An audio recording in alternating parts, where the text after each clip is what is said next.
Assalamualaikum warahmatullahi wabarakatuh. Apa kabar semuanya? Semoga semua dalam keadaan baik. Pada kesempatan kali ini kita akan mempelajari materi The Technique of Counting atau juga dikenal dengan kaidah pencacahan. Nah, materi ini merupakan materi SMA yang juga ada pada bangku perkuliahan.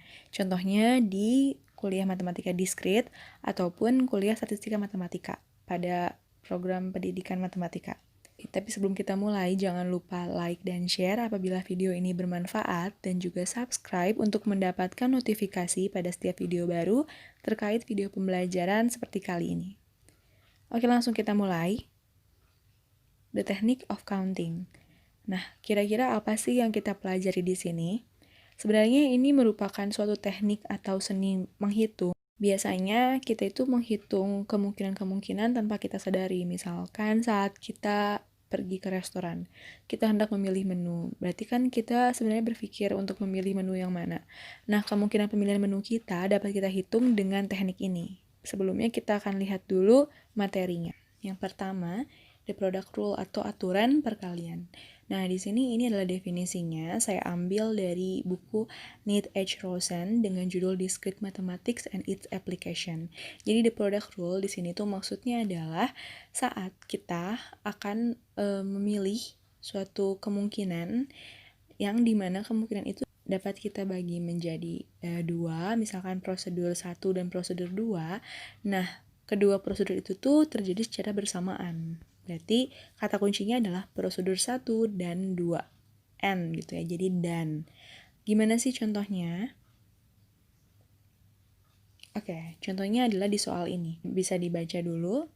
Jadi intinya adalah seorang pemilik restoran hendak memberi label meja di restorannya dengan format satu huruf diikuti satu nomor. Hurufnya itu yang vowel aja atau yang vokal aja dan nomornya itu 1 sampai 3. Nah, berapa banyak meja yang akan diberi label jika formatnya seperti itu?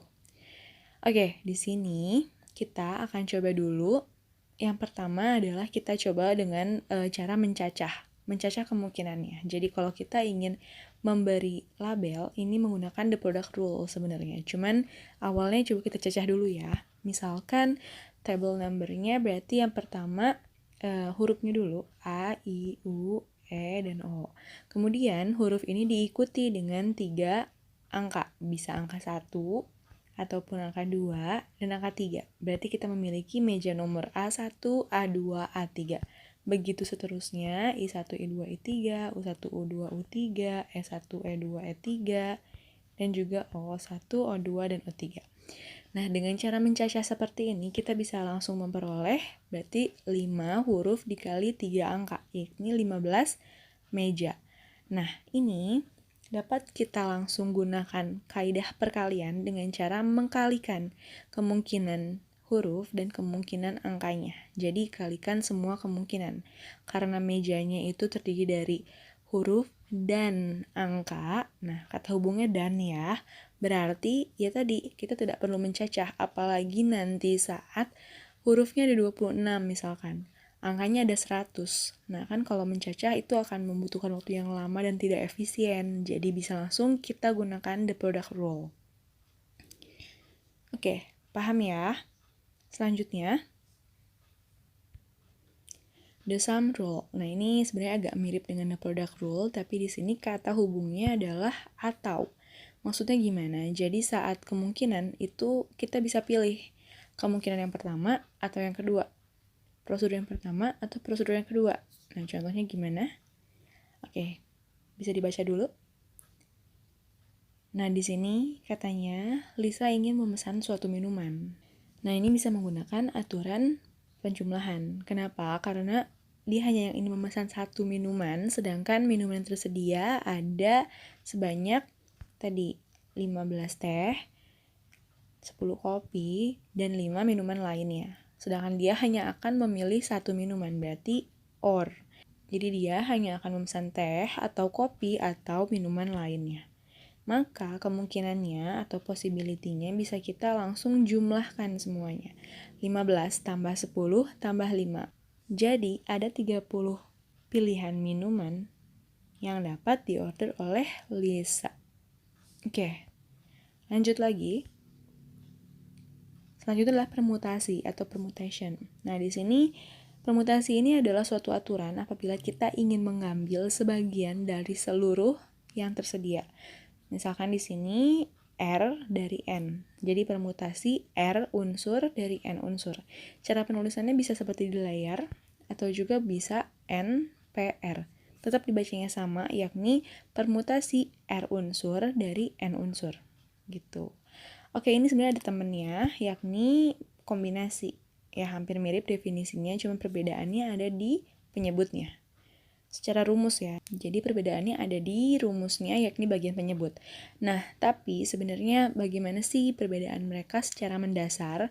Nah, di sini ada satu hal penting, yakni kalau permutasi kita itu mengambil A dan B misalkan. Nah, kemungkinan pengambilan A, B itu tidak sama dengan kemungkinan pengambilan BA. Sedangkan kombinasi dihitung sama. Jadi, kalau permutasi ada dua unsur yang kita ambil, A dan B. Kalau permutasi dihitungnya 2. Tapi kalau kombinasi dihitungnya 1. Makanya kombinasi ada pembagian di penyebutnya.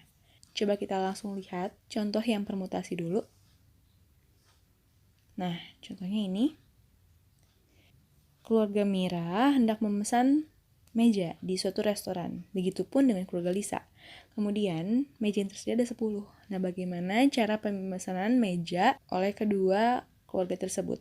Ini keluarga Mira dan Lisa tidak saling kenal ya. Jadi mereka memesan secara terpisah gitu. Oke, permutasi. Kenapa? Karena saat ada 10 meja, kemudian Mira di meja pertama dan Lisa di meja ke-9, itu akan berbeda kemungkinannya dengan kalau kita tukar.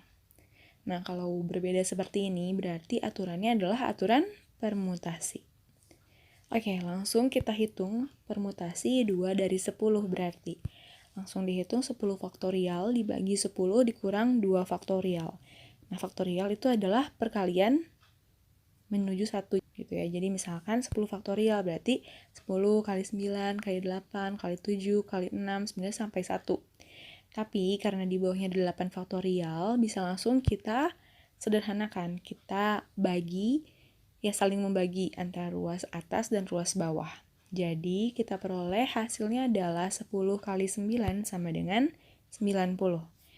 Jadi ada 90 kemungkinan pemesanan meja oleh kedua keluarga tersebut gitu. Kalau yang kombinasi gimana? Nah, ini dihitungnya sama ya. Contohnya, kayak misalkan kita akan memesan 2 menu dari 31 menu di restoran. Jadi ini satu orang memesan 2 menu dari 31 menu di restoran tersebut. Misalkan dia itu akan memesan spaghetti dan sup. Nah, orang yang sama kalau bilang pesannya sup dulu baru spaghetti, pasti kan yang datang juga tetap 2 hal itu kan, jadi tetap sama gitu. Jadi salah satu orang pesan 2 menu, berarti mau nyebutin spaghetti dulu atau supnya dulu, itu dihitung satu kemungkinan yang sama. Nah, ini kita bisa langsung gunakan aturan kombinasi. Kombinasi 2 dari 31. Seperti tadi, tinggal dimasukkan rumusnya, 31 faktorial dibagi 31 kurang 2 faktorial dikali 2 faktorial. Sama dengan, nah ini sama seperti tadi ya, jadi kita sederhanakan dengan cara membagi ruas atas dan ruas bawah dengan 29 faktorial. Kemudian kita juga bisa bagi 30 dengan 2, jadi kita memperoleh 31 dikali 15. Nah, hasilnya adalah 465. Jadi, ada 465 kemungkinan pemesanan menu oleh orang tersebut. Gitu. Jadi paham ya bedanya antara permutasi dan kombinasi. Oke, lanjut lagi.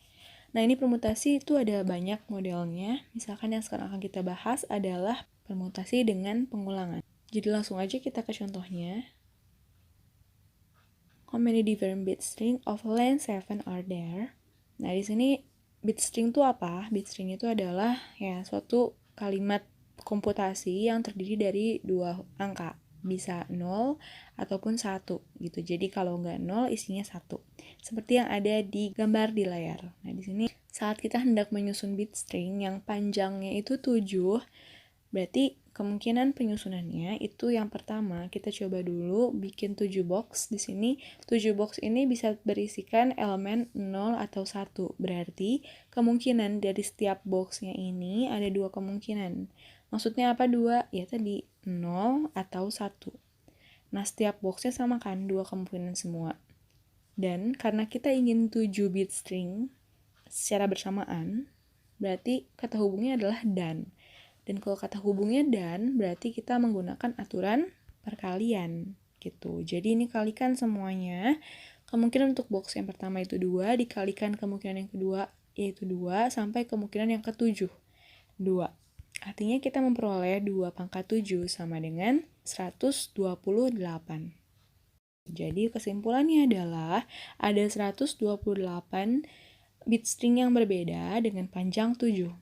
Oke, selanjutnya ya, masih tentang bit string. Nah, di sini sekarang kita akan coba untuk membuat bit string dengan panjang 8, tapi ia memuat tepat 5 angka 1. Maksudnya gimana?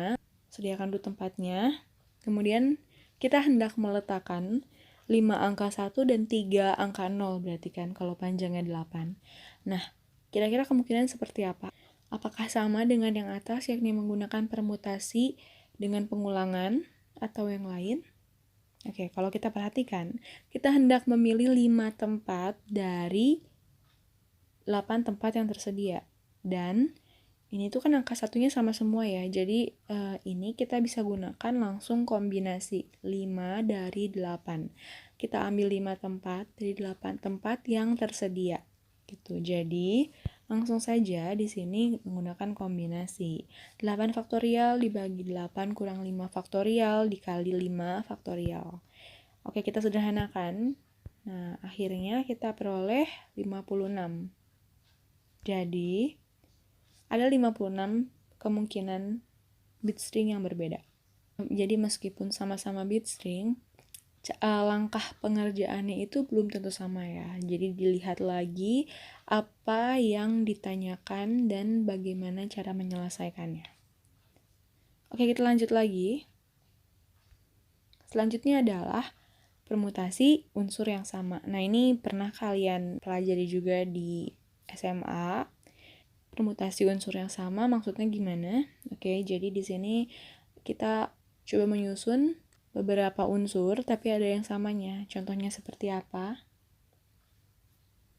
Oke, di sini misalkan kita hendak menyusun kata yang terdiri dari 3 huruf A, 3 huruf B, dan 3 huruf C.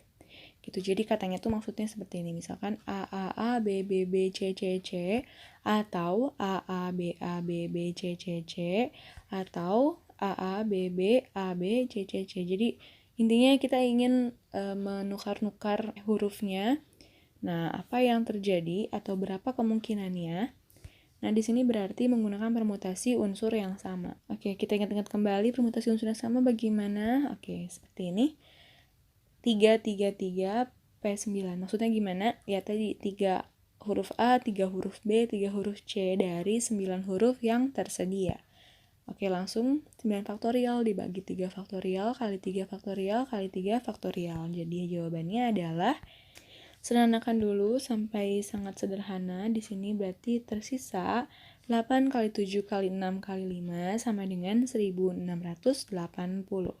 Jadi ada 1680 kemungkinan kata yang tersusun dari huruf A, B, B, B, C, C, C.